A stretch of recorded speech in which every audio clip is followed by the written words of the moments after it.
Nu, re, man izstīdzējušie tomāti ir atbraukuši uz laukiem. Es tūlīt viņus stādīšu. Būs guļus jāstāda. Augstā nedēļa kā ir pagājusi, bet, vēl sola, ka būs šitā nakts vēsa, būs kaut kāda lecekts jāstiep vai kaut kas tam līdzīgs.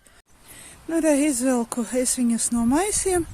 Redzēt, ka viņi ir stīdzējuši labi, bet, ja likšu guļus, viena es nabagusi nolauzusi, tomēr vedot. Jā, rekur, bet, man tā kā bija liekais, tā kā tas viss ir ok.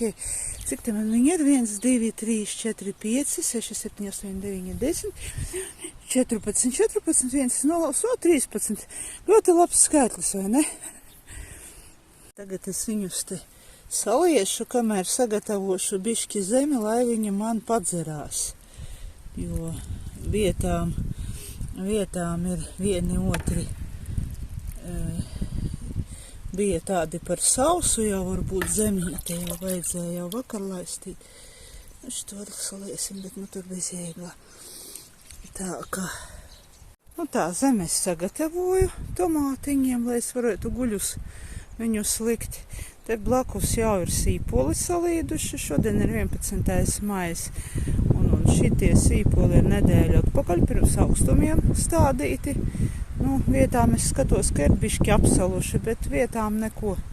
Tīri braši.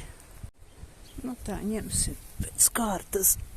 Tā pēc kārtas, bet šitā man šķirnīte ir viens pats tomātiņš. Tāds viņš tur bija.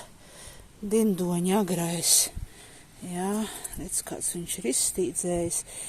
Apakšējās lapas es tūlītājs ņemšu nost. Tā, uzmanīgi, lai nenolaustu to pašu.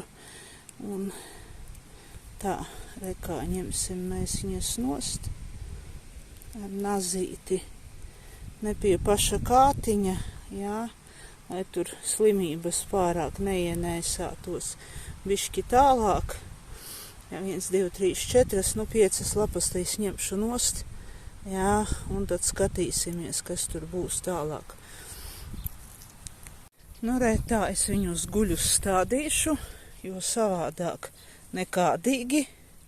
Jā, varbūt te vajadzēja vairāk izrakt dziļāku bedrīti, bet neko. Un šitādā te veidā.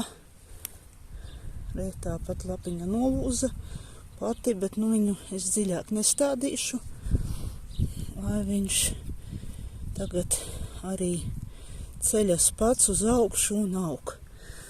Tā kā, tagad visus tā tomātiņus. Šito nolūzušo es arī iestādīšu, gan jau viņš izlaidīs saknīt, es domāju. Ja nē, neliela nelaime. Jā. Tomāti ir sastādīti, salieti, vēl tagad vajadzēs apsekt.